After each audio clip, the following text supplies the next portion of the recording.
बंदी छोड़ सतगुरु रामपाल जी महाराज की जय। मुझ विकास दास का सभी भक्त भाई बहनों को सत साहिब। दास यह ऑडियो कुछ चीज़ों को मद्देनज़र रख के डाल रहा है। अब कुछ भक्त भाई इस बात से भ्रमित हो जाते हैं जो नए नए सच्चाई जान रहे हैं। मैनेजमेंट वाले उनको गिने चुने 2-3 ऑडियो भेज देते हैं जिसमें गुरुजी की आवाज़ में पवन भाई को गुरुद्रोही बताया गया है। तो वहाँ पे वो लोग भक्त भाई थोड़े कन्फ्यूज हो जाते हैं और मैनेजमेंट वाले उनको बोलते हैं कि तुम लोग कौवे हो क्या जो अपने बाप की आवाज़ नहीं पहचानते। तो यहाँ पे दास उन भक्तों के लिए भी एक बात कहना चाहेगा यहाँ पे कि ये मैनेजमेंट सिर्फ अपने फ़ायदे के लिए वो 2 से 3 ऑडियो भक्तों को भेजता रहता है जिसमें गुरुजी की आवाज़ में पवन भाई को गुरुद्रोही बताया गया है। एक में मंजू कह रही है।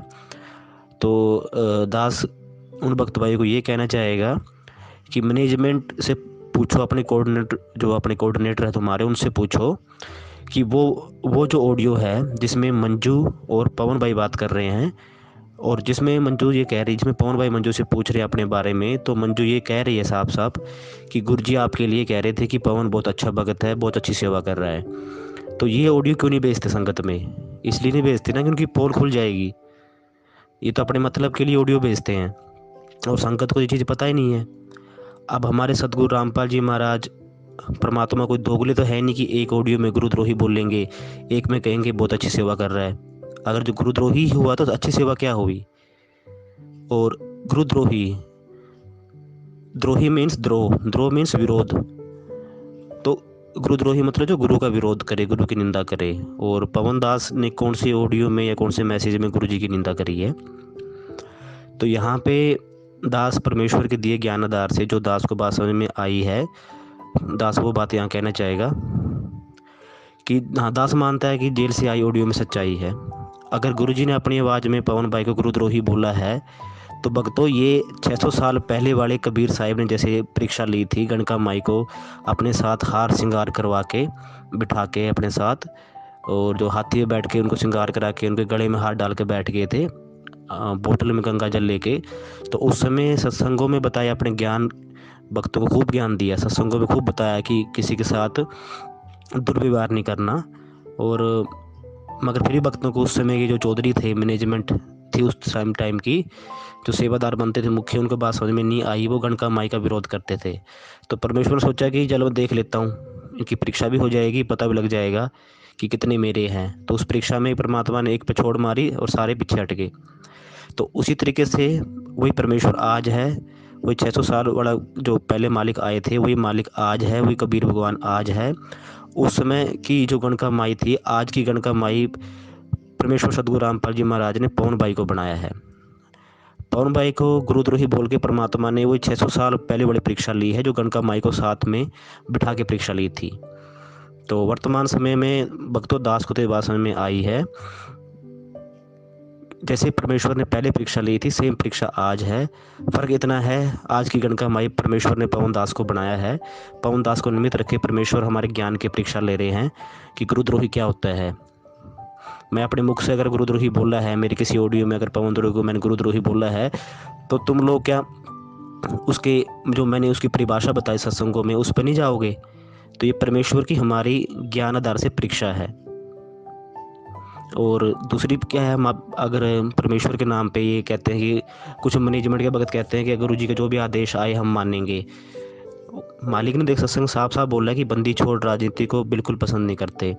अगर कल को अगर दास भी ऐसे कुछ करे तो आप लोग मत करना, दास को भी सजा का ऐसा हकदार होगा, ऐसे कुछ परमेश्वर की वाणी है। तो भक्त भाइयों के दिमाग में वो बात नहीं जा रही। तो दास यहाँ पे ये बोलना चाहेगा कि कई भक्त भाई सोच रहे हैं कि मालिक बाहर आके फिर परमेश्वर सही गलत का फैसला करेंगे। मालिक बाहर आके किसी को सही गलत नहीं बताएंगे।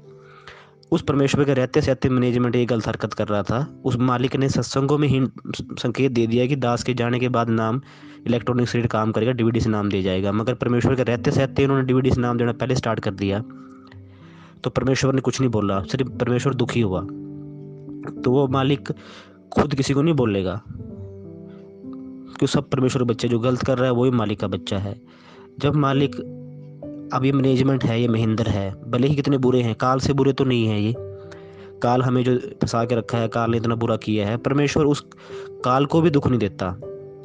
परमेश्वर अपने वास्तविक रूप में नहीं आता, क्योंकि मालिक ने सत्संग में बताया कि अगर वास्तविक रूप में परमात्मा यहाँ पे आ जाए तो काल ये भाग जाए, काल का कलेजा फट जाए।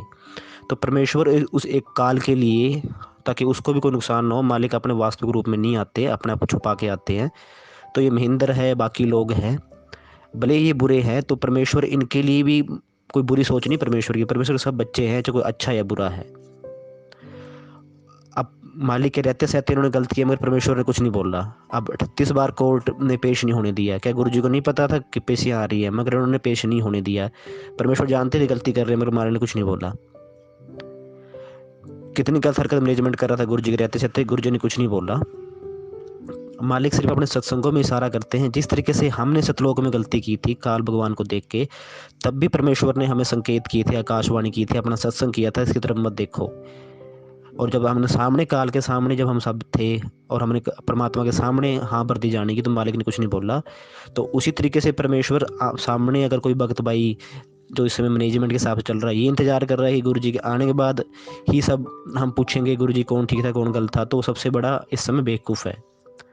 तो मालिक ने, ये परीक्षा का दौर है, टीचर पहले पढ़ाता है, बाद में परीक्षा लेता है। परीक्षा टाइम में टीचर कोई हेल्प नहीं करता, वो क्वेश्चन को जैसे मर्जी घुमा फिरा के पूछ सकता है। उसी तरीके से परमेश्वर ने परीक्षा ले ली है।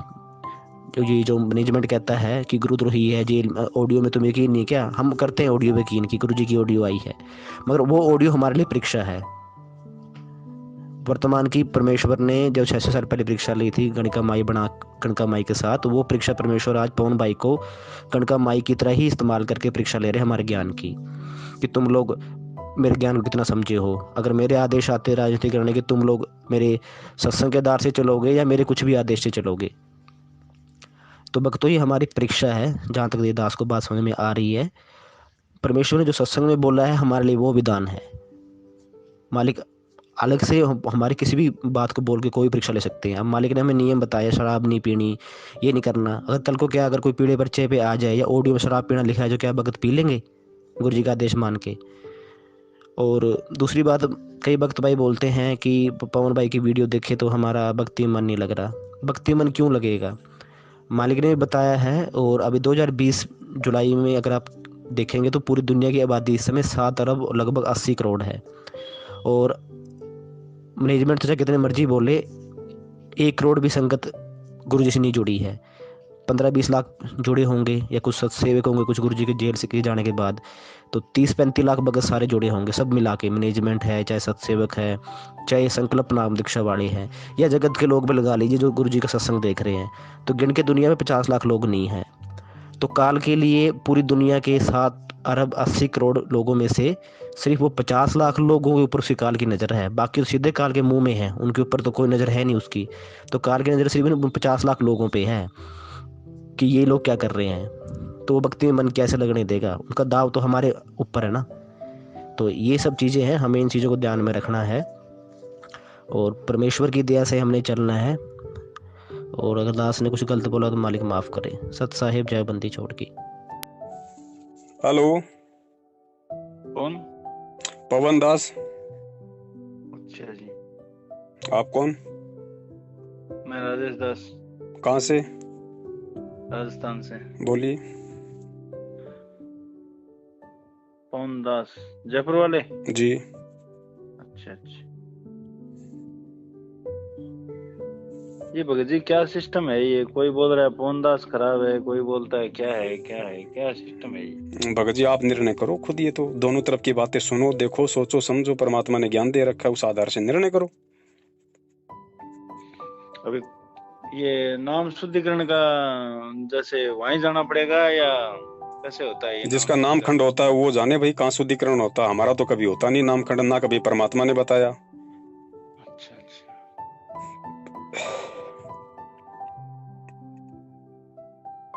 ये तो कह रहे हैं कि हमारे को तो 6 साल से गुरुद्रोही बना रखा है, तो 6 साल से हमारा नाम खंड। तो सत्सेवकों में से तो कोई एक भी नहीं मर रहा, मैनेजमेंट के रोज मर रहे हैं, कोई ट्रेन के आगे, कोई फांसी खा के मर रहा है। वो तो रोज नाम भी शुद्ध करवाते हैं, तारीखों पे भी जा रहे हैं, सब कुछ कर रहे हैं। वही बात है, क्या है क्या नहीं, वो समझ में नहीं भाई है। हमें जिस परमात्मा ने जो नाम दिया है, हमारे परमात्मा का जो नाम है वो तो कभी खंड होता नहीं, और जिसका नाम ही खंडन नहीं होता तो हमें शुद्ध करवाने की जरूरत क्या है। गलतियां सबसे होती हैं तो मर्यादा खंडित होती है, मर्यादाओं के लिए हम अपने परमात्मा से क्षमा याचना कर लेते हैं, आगे से ध्यान रखते हैं, बस इतनी सी बात है। हाँ हाँ। अब उस नाम खंड के बहाने आपको 50 चक्कर हिसार के लगवा दूं, आपसे ज्योति का संकल्प करवा दूं, पाठ के पैसे खा लूं, वो काम हमारा नहीं है। अच्छा अच्छा, ये बात यानी नाम खंड इसमें नहीं होता है। नाम खंड, नाम तो किसी में खंड नहीं होता भाई साहब। नहीं, नाम तो जैसे आश्रम में भी गुरुजी खंड होता था तो बोलते अभी दोबारा ले लोगे।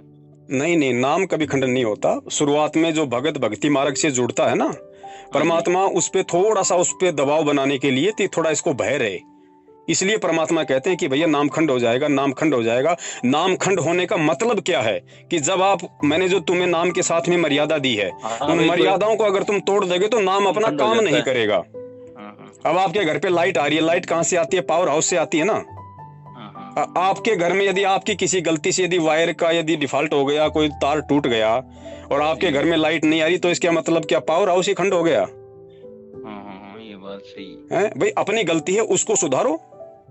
लेकिन इस पे ऑडियो आ रहा है कि पवनदास गुरुजी का खुद का ऑडियो आ रहा है कि गुरुजी पवनदास जो है जो गुरुद्रोही है क्या? भगत जी, हमने तो परमात्मा के सत्संग सुने हैं ऑडियो के माध्यम से, हमने कभी गुरुजी की आवाज नहीं सुनी, तो हम कैसे कह सकते हैं कि वो आवाज हमारे गुरुजी की है? मोबाइल के माध्यम से जो रिकॉर्डिंग है, हमने कभी ना पहले गुरुजी की सुनी, हम तो गुरुजी के सत्संग सुनते थे, तो हमें क्या पता भाई साहब। और आजकल तो देखो नरेंद्र मोदी की हजारों आदमी ऐसी आवाज निकाल देते हैं, नरेंद्र मोदी भी चक्कर में पड़ जाता है, तो हम कैसे यकीन कर लें? ये टेक्नोलॉजी है, कलयुग है, काल हर प्रकार से जीव को फंसाने की कोशिश करेगा। फिर परमात्मा ने ज्ञान किस लिए दिया अगर हमें ऐसे ही अगर विश्वास करना है तो?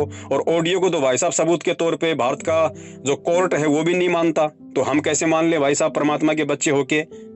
कोर्ट के पास तो केवल ज्ञान है, जबकि हमारे पास तो तत्व ज्ञान है। अच्छा अच्छा। हम ये गलती क्यों करें, कैसे करें? और दूसरी बात, अगर ऑडियो को मानते हो कि गुरुजी की है, गुरुजी कह रहे हैं कि भैया पवन गलत है या मैनेजमेंट सही है, तो वही परमात्मा तो बरवाला कांड से जब जेल गए थे तो वीडियो में पूरी दुनिया के सामने बोल के गए थे कि ये सतलोक, ये जो राष्ट्रीय समाज सेवा समिति है ये मेरी नहीं है, मैंने कोई कमांडो नहीं बनाया। तो बताओ आप कौन सी चीज को मानोगे? अच्छा अच्छा। इसका निर्णय केवल परमात्मा के ज्ञान से करना पड़ेगा। ये परीक्षा है भाई, संत ऐसी ही परीक्षा लेगा। अब ये थोड़ी कि गुरुजी 650 साल की तरह ये मतलब हाथी मंगवा लेंगे, फिर वहां पे पवनदास को हाथी पे बैठाएंगे, रे कोई अपनी बेटी को बैठाएंगे और फिर वही सिस्टम करके लोगों की परीक्षा लेंगे। वो पुराने समय की बात थी, वो पुरानी लीला थी। अब ये नया दौर है तो परमात्मा इसी हिसाब से लेंगे परीक्षा। अच्छा अच्छा। आज इतनी संगत है, 27 साल से गुरुजी ने ज्ञान दे दिया, लोग सत्संग क्या समझेंगे, परमात्मा को क्या समझेंगे, जब एक गुरुद्रोही की परिभाषा लोग 27 साल से नहीं समझ पाए कि गुरुद्रोही कौन होता है। गुरुजी ने गुरुद्रोही के लक्षण क्या बताए हैं, कौन से कर्म करने से आदमी गुरुद्रोही होता है। जब एक छोटी सी बात आज इस 20 लाख की संगत को 27 साल में समझ में नहीं आई, तो परमात्मा और उसके सत्संगों को क्या समझेंगे लोग? अच्छा अच्छा। बताइए, पवनदास ने कभी गुरुजी को गाली दी हो, निंदा की हो, चुगली की हो, भक्तों से भक्ति छुड़वाई हो, खुद भक्ति छोड़ी हो? अच्छा अच्छा। भाई मालिक ने उसकी परिभाषा बताई कि गुरुद्रोही गुरुद्रोही सब कोई कहे, पर गुरुद्रोही न चीने कोई, गुरु से बैर ईर्ष्या करे, गुरुद्रोही कावे सोई। तो गुरु से बैर और ईर्ष्या पवनदास ने कब की? अब गुरु से बैर और ईर्ष्या के काम तो मैनेजमेंट कर रहा है। बीजेपी को वोट डाल के कांग्रेस वालों से गुरुजी को गालियां निकलवा रहा है, कांग्रेस को वोट डलवा के बीजेपी वालों से गुरुजी को गालियां निकलवा रहा है, हरियाणा में जाटों का समर्थन करके सरकार से गुरुजी को गालियां निकलवा रहा है। Right right. राजस्थान का आनंदपाल सिंह जो एक गुंडा गैंगस्टर जिसको कहते हैं, जो AK-47 रखता था, उसकी CBI जांच का समर्थन करके दुनिया वालों से गुरुजी को गालियां निकलवाता है। तो गुरुद्रोही वही थोड़ी होता है जो डायरेक्ट गुरुजी की निंदा चुगली करता है। उससे बड़ा गुरुद्रोही वो होता है जिसकी नीच हरकतों के कारण ये दुनिया जिसके गुरु की निंदा चुगली करे। जी। बरवाला कांड करवाया, जो परमात्मा अपने बच्चों के हाथों में माला पकड़ना सिखाता है, दान करना सिखाता है, मंत्र कार्ड पकड़ना सिखाता है, हाथ जोड़ना सिखाता है, झुक के सत्साई बोलना सिखाता है, क्या वही परमात्मा अपने ज्ञान और विधान के खिलाफ अपने उन्हीं बच्चों के हाथ में काले कपड़े पहना के, हाथों में लठ पत्थर बंदूक पेट्रोल बम थमा देगा कि जाओ और पुलिस वालों को मारो कि मैं कोर्ट में नहीं जाऊंगा? पुलिस वाले कोई काल के बच्चे हैं क्या? उस परमात्मा के बच्चे नहीं है। तो ये नीच हरकत किसने करवाई? तो उस नीच हरकत से क्या गुरुजी की देश दुनिया में बदनामी नहीं हुई, निंदा चुगली नहीं हुई, लोगों ने गालियां नहीं निकाली? तो वो किन की हरकतों के कारण है? मैनेजमेंट की हरकतों के कारण। तो गुरुद्रोही कौन हुआ? जगह जगह ये लोग डीवीडी से नाम दीक्षा दे रहे हैं, जगह जगह इन लोगों ने नामदान केंद्र खोल दिए, जबकि गुरुजी का, ये बात है भगत जी, गुरुजी ये का बात थोड़ी समझ आपने में। उनके मुख कमल से अगर आदेश सुना हो तो मुझे बता दो। फिर कमाल में इनमें कौन सी बताइए वो रह गई कमी? भाई जो कमाल था, जिसके विषय में तो गुरुजी ने खुद कहा ना कि कमाल भाई गुरुद्रोही था, तो बता दीजिए कमाल ने कभी भी गुरुजी को गाली दी हो, निंदा की हो, चुगली की हो गुरुजी की? बता दो। कभी भी कमाल ने कबीर साहिब की निंदा चुगली नहीं की। वो गुरुद्रोही केवल इसलिए था कि वो नाम दीक्षा देने लग गया था। अब मुझे एक बात बता दीजिए, ठीक इसी प्रकार मैनेजमेंट भी डायरेक्ट गुरुजी को ना गालियां देता है, ना चुगली करता है, ना गुरुजी की निंदा करता है, लेकिन नाम दीक्षा दे रहा है। अगर यही डीवीडी आज से 650 साल पहले होती तो क्या कमाल अपने मुंह से नाम देता? वो भी डीवीडी से नाम दीक्षा देता। तो कमाल में वर्तमान के मैनेजमेंट में क्या अंतर है? गुरुजी के कच्छे, बनियान, चड्डी, पैंट, तकिए, रजाई, गद्दे ये बेचने का नया फरमान आ गया कि 500 रुपए दो, अपने घर पे ले जाओ, घर पे जाके उनको बक्से में रख दो। अगर घर पे ले जाके बक्से में पैक करना तो फिर लेने का फायदा क्या? और फिर ये बिजनेस क्यों शुरू कर रहे हो भैया? परमात्मा ने आज से पहले, वो तो चारों युगों में आए, कब उन्होंने अपना कच्छा बनियान बिकवाया कि मेरे कच्छे बनियान के दर्शन करने से तुम्हारे पुण्य बनेंगे, तुम सतलोक जाओगे? बता दीजिए। जगह जगह ये छोटे छोटे आश्रमों के नाम पे भगत समाज की जमीन दान में ली जा रही है, उनको लूटा जा रहा है, जबकि गुरुजी के मुख से आज तक किसी ने कोई आदेश नहीं सुना। तो दुनिया किसके पीछे चल रही है? और परमात्मा ने अपने मुख कमल से सत्संगों में ये कहा हुआ है कि बच्चों, ये जितने भी संत महंत हैं, आप कुछ समय का इंतजार करो, जब ये ज्ञान शिखर पे होगा, ये सभी लोग या तो दुनिया छोड़ के भाग जाएंगे या परमात्मा की शरण में आ जाएंगे, और उसके बाद ये जितने इन्होंने देश विदेश में आश्रम खोल रखे हैं, ये हमारे काम आएंगे। तो आज क्यों भक्तों का पैसा बर्बाद किया जा रहा है? जब गुरुजी जेल में हैं, हमारे को आश्रम की कोई जरूरत ही नहीं है। सबसे पहले तो अगर आश्रम की जरूरत है तो गुरुजी की सही तरीके से कानूनी प्रक्रिया को हैंडल करो, और हमारे जो आश्रम सरकार के कब्जे में उनको लेने की कोशिश करो ना। हमारा जो करोथा आश्रम है वो सरकार ने हमारे को दे दिया, वहां पे सत्संग शुरू करो ना। तो ये सब क्या चल रहा है भाई साहब? सही बात है। और क्या आश्रम के लिए जमीन दान देने वाले सतलोक जाएगा? भाई पूरी संगत में से कितने आदमी हैं जो जमीन दान कर सकते हैं? तो क्या बाकी लोग तो फिर रह गए? बाकी तो फिर जा ही नहीं सकते सतलोक, वो तो परमात्मा की विशेष आत्मा है ही नहीं फिर। नहीं, ये बात तो कुछ समझ में आ रही है, क्योंकि ये जो कोऑर्डिनेटर है ना, ये जैसे रिश्ता होता है ना, जो अपना सोच समझ के रिश्ते कर रहे हैं, समझ में है ना? जो इनके आगे पीछे है ना, तो उनका रिश्ता करा रहे हैं, बाकी तो रिश्ते का कोई नाम ही नहीं लेते। देखो भाई साहब, बात ऐसी है, गुरुजी ने जो रमैनी की जो पवित्र पद्धति शुरू की थी, आज उसको इन्होंने रामायण बना दिया। हाँ, वही बोल गुरुजी ने पाखंड रहित, आडंबर रहित, दहेज रहित ये सिस्टम शुरू करने का परमात्मा ने प्रयास किया था कि इससे होगा क्या? एक तो तुम्हारे ऊपर किसी का लेन देन नहीं बढ़ेगा, दूसरा फालतू की शादी से पहले महीना 2 महीने पहले लेन देन की जो टेंशन हो जाती है वो खत्म होगी। लेकिन इन लोगों ने कुछ भी नहीं किया। ये जब भी रमैनी करते हैं, बारात में 100 आते होंगे, लेकिन इनके यहाँ पे 500 इकट्ठे होते हैं। ठीक है, रमैनी करो, दोनों तरफ से पाठ का पैसा दो, नहीं तो रमैनी नहीं। फिर आप चाहे रमैनी में, चाहे आप मतलब की गंजोड़ा बांधो, चाहे आप 4-7 मतलब फेरे लगाओ, आप चाहे तलवार लेके रमैनी करो, अपनी राजपूती पोशाक पहन के, जो मर्जी करो, कुछ भी पाखंड करो, इनको दोनों तरफ से पाठ का पैसा मिलना चाहिए। दूसरी बात, रमैनी करने के बाद में, क्योंकि ये रमैनियां गुरुजी के आशीर्वाद से नहीं हो रही, इसलिए ये सफल भी नहीं हो रही। आज कितने भक्तों की बेटियां हैं जिनको रमैनियां कर करके लोगों ने साल 6-6 महीने, और मैं तो ये कहूंगा कि उनके मजे लूट लूट के उन माता बहनों के उनको छोड़ दिया गया है। कईयों के तो पेट में बच्चे हैं, कईयों के बच्चे हो गए, उसके बाद उनको छोड़ दिया गया। क्यों? क्योंकि सबको पता है कि फ्री में मिलती है, इसको छोड़ दूंगा, 2 महीने बाद में दूसरी पकड़ लूंगा। भगत बेचारा भोला होता है। ये ड्रामा चल रहा है भाई साहब। हाँ, अब ठीक है गुमजी थी। हाँ, तो भगत जी, ये ज्ञान आधार की भक्ति है। नहीं, वो मेरे समझ में आ गई ये बातें। मैं इसलिए समझ में आ गई कि जो कोऑर्डिनेटर जो रिश्ता करा रहे हैं ना, ये जो इनके जो खास है उनका तो रिश्ता करा देते हैं, और कोई जो खास नहीं है उनका रिश्ता नहीं हो रहा है। और देखो, जो इनके खास है ना, हाँ जी, उनके लिए खास रिश्ता ही ढूंढा जाता है। बढ़िया जमीन, बढ़िया जायदाद, बढ़िया नौकरी पेशे वाला, सुंदर लड़का, सुंदर लड़की। हमारे को तो देखो परमात्मा का आदेश मानना है, किसी का कोई भगत तो सतलोक ले जाएगा नहीं, संत रामपाल जी महाराज सतलोक ले जाएंगे, ठीक है ना जी। लेकिन खास बात ये आ गई, जब बच्चे बच्ची जिसके भी है, चाहे आपके पवन भगत के है चाहे मेरे है, अभी मेरे लड़का है, ठीक है ना, एक मैं जांगड़े मतलब वैसे तो मैं मतलब ये सुथार, जिसको सुथार बोलते हैं ना जांगड़े, जी जी वैसे हम लोग है, तो ये बोलते हैं जहाँ मर्जी आए ना वहाँ ही रिश्ता कर लो, ऐसे हम करेंगे नहीं, भी करेंगे तो अपने हिसाब से ही करेंगे, ये बात है, जहाँ भी जांगड़ होगा।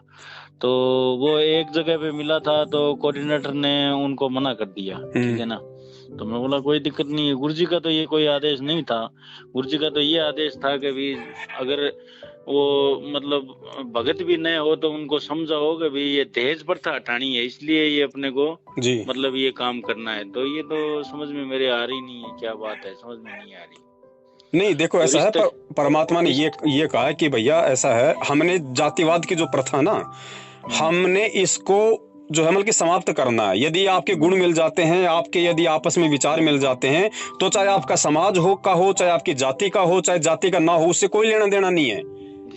परमात्मा की मर्यादा जो नियम है जो रमैनी के, उसमें रह के शादी करो। उसके बाद चाहे आप सुथार हो, चाहे आप सुथार में करो, चाहे ब्राह्मण हो, चाहे आप मतलब कि राजपूतों में करो, किसी में करो, उससे कोई दिक्कत नहीं है। अच्छा नहीं नहीं नहीं, वो तो ऐसे है कि जब तक जहां तक हो तो अपना ही करना चाहिए ना, नहीं हो तो वो बात अलग है।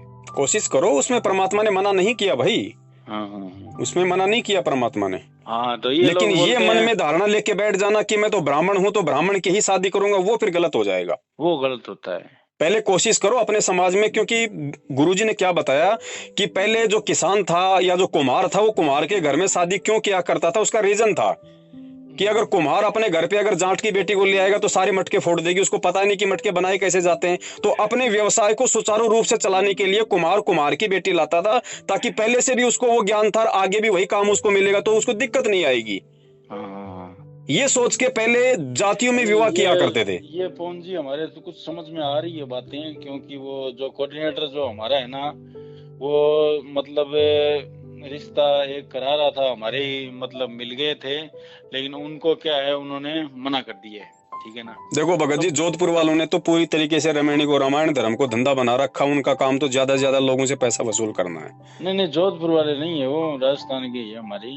नहीं, आपके राजस्थान का मैन तो जो जोधपुर का ही तो है, प्रकाश माली, जो पूरे राजस्थान का मुखिया है। हाँ प्रकाश माली, तो उसी की अनुमति से तो होती है भगत जी सारी रमैनिया।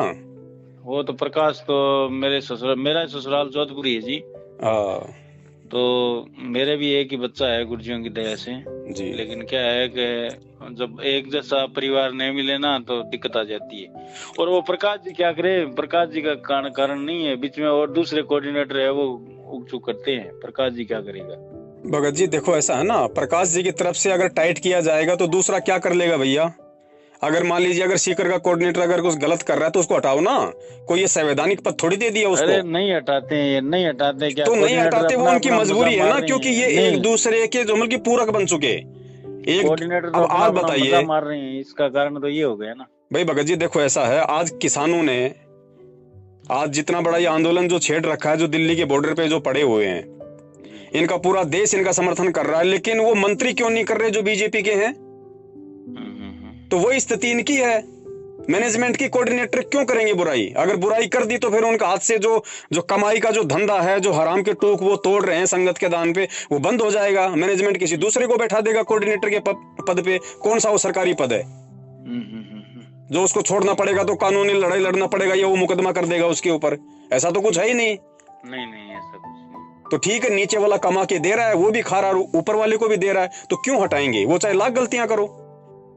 अभी नामदान, ये आगे गुड़गांव का नामदान तो देखो जी पवन जी, कोई सुधार, हम लोग सुधार है जी, हमारे तो कोई सुधार है ही नहीं। आसपास में 2 भगत था, एक के वो लड़की मिली थी, तो उन्होंने पता नहीं ये लोग क्या किया क्या नहीं किया, वो आउट हो गया फिर, ठीक है ना।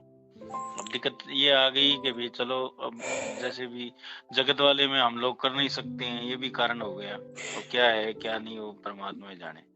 देखो भगत जी, पवन जी को ऐसे कह रहे हैं, क्या है क्या नहीं इनसे भाई ऐसा है भगत जी, पवन जी साफ कहता है, खरी खोटी कहता है, बिल्कुल जो परमात्मा के ज्ञान आधार से कहता है। तो ये कलयुग है भगत जी, यहाँ पे लोगों को अच्छी बातें अच्छी थोड़ी लगती है। आज परमात्मा को झूठ थोड़ी बोल रहे हैं, गलत थोड़ी बोल रहे हैं। कितने लोग हैं जो उनके पक्ष में है, बाकी तो गालियां निकालती है पूरी दुनिया। तो भगत जी हमारे ये दिक्कत आ रही है, इसका क्या करें समाधान? भगत जी समाधान इसका एक ही है, जी जहां आपकी बेटी का परमात्मा ने संबंध जोड़ रखा वो तो होगा, उसको तो कोई माई का लाल टाल नहीं सकता। जी जी। कोशिश आप अपनी करते रहिए, परमात्मा से प्रार्थना करते रहिए, इसका और कोई उपचार नहीं है। अच्छा। अगर संबंध देखो, हर प्राणी का संबंध परमात्मा ने जोड़ रखा है। जिसका नहीं जोड़ रखा, फिर चाहे आप लाख कोशिश कर लो, फिर आपकी टेंशन लेना भी आपकी गलत है, क्योंकि परमात्मा से बढ़ के फिर हम उस लाइन को पार नहीं कर सकते। लेकिन ऐसा परमात्मा होने नहीं देता, क्योंकि अपने भगत की आत्मा परमात्मा दुखा नहीं सकता। तो आपको परमात्मा पे विश्वास करना चाहिए, कोशिश आप अपनी करते रहो, और जहां आपको लगे एंड में कि भाई अब मेरे समाज से मतलब नहीं हो पाएगा, उसके बाद भगत जी परमात्मा ही आपको ऐसी प्रेरणा करेगा, आपका विचार भी बदलेगा, आपके रिश्तेदारों के भी परमात्मा विचार बदल देगा और किसी अच्छे घर में आपकी बच्ची को भेजेगा।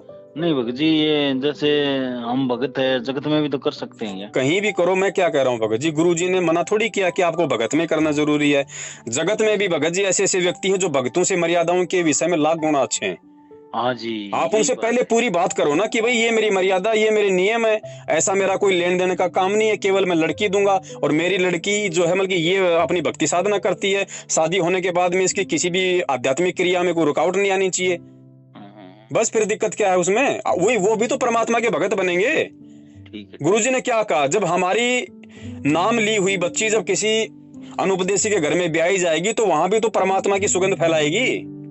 सही बात है। तो गुरुजी ने मना नहीं किया इसके लिए, लेकिन तो गुरुजी ने कहा कि पहले अगले को साफ साफ बोलो। नहीं, ऐसे तो वो सियानी वाला राजेश जी भगत जी है, उनका भांजा है, वो शादी की है ना, बताओ, सार नाम लिया हुआ है। भगत जी इनको सब छूट है, ये केवल भक्तों के ऊपर पाबंदी है। हाँ, ये कुछ भी कर सकते हैं, इसमें दिक्कत आ गई ना, ये कुछ भी कर सकते हैं। अब आप एक बात बताइए, आज हमारे जो राजस्थान के गांव हैं, क्योंकि राजस्थान शिक्षा के मामले में थोड़ा मतलब पिछड़ा हुआ माना जाता है। राजस्थान के किसी गांव में अगर कोई लड़का अगर किसी अदर कास्ट की लड़की से शादी कर लेता, आज तो मान लो थोड़ा बहुत चेंज हो गया, लेकिन फिर भी है काफी जगह, तो गांव में जो है मतलब की पंचायत बैठा दी जाती है, उसका हुक्का पानी बंद कर दिया जाता है, उसको एक हे दृष्टि से देखा जाता है।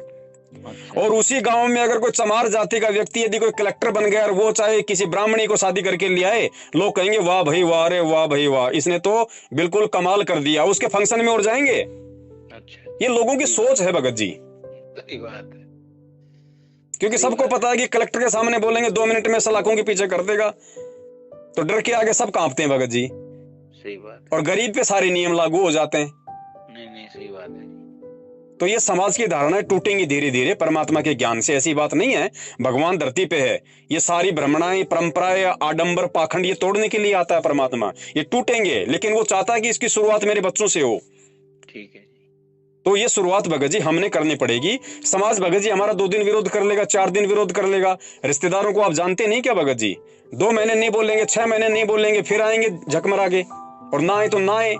रिश्तेदारों से हमें लेना देना क्या है भाई? जब हम किसी अच्छाई के रास्ते पे चल रहे हैं, क्योंकि हमारे लिए सबसे बड़ा आदेश वर्तमान में हमारे गुरु का हो जाता है। ठीक है। एक सांसारिक बाप से बढ़ के हमारा जो आध्यात्मिक बाप है, जो हमारे सांसारिक बाप का भी बाप है, उसका आदेश हमारे लिए सर्वोपरि हो जाता है। गुरुदेव ने क्या कहा कि आध्यात्मिक मार्ग में माँ बाप भी अगर आपको अपनी नासमझी के चलते अगर आपको रोड़ा उत्पन्न करते हैं, उनकी बात भी नहीं माननी है। तो कोशिश करो आप अपने समाज में बात अगर नहीं बनती है तो फिर अदर जगह कार्रवाई शुरू करो भगत जी। ठीक है, उसमें कोई दोष नहीं है। आजकल तो भगत जी नॉर्मल सी बात है ये। आजकल कोई भी लड़का लड़की जो आपस में मतलब प्रेम संबंध बना लेते हैं, कोर्ट में जाके शादी कर लेते हैं, माँ बाप क्या उखाड़ लेते हैं उनका, आप मुझे बताओ। सही बात। तो ऐसी बात नहीं है, हर जगह परमात्मा के बच्चे हैं, और आने वाले समय में तो पूरी दुनिया मालिक के शरणों में आएगी भैया। और जगत है कौन? क्या आज से पहले हम नहीं थे जगत? आज हम भगत बन गए, नाम लेते, बस इतना ही तो अंतर है। हमारे कोई नाक बदल गया, कान बदल गया, कोई शरीर बदल गया, क्या बदल गया हमारा? हमारे केवल सोचने का तरीका बदल गया नाम लेने के बाद, तो हम भगत कहलाने लग गए। नहीं तो हम भी जगत ही हैं, हमको चांद पे थोड़ी रहते हैं, इसी जगत में तो रहते हैं, तो हम भी तो जगत वाले हैं। सही बात है। तो भगत जी फालतू की बातों के चक्कर में नहीं आना, ना इनके रेमेनी के रजिस्टरों में नाम लिखवाना है। परमात्मा ने सारा रिश्ता पहले से तय कर रखा, आप विश्वास रखो, भक्ति पे फोकस करो, क्योंकि भक्ति से सब कुछ होता है यहाँ। नहीं ठीक है जी, ठीक है, ठीक है। एक ही है दास का लड़का, और ये कोऑर्डिनेटरों को पहले हुआ था, बात हुई थी, लेकिन वो कोऑर्डिनेटर है ना हमारा, जो उसने पता नहीं क्या कहा क्या नहीं कहा, फिर वो बात ना हो गई। देखो भगत जी, मैं तो निवेदन करूंगा मैनेजमेंट के साथ में आप ये करना भी मत।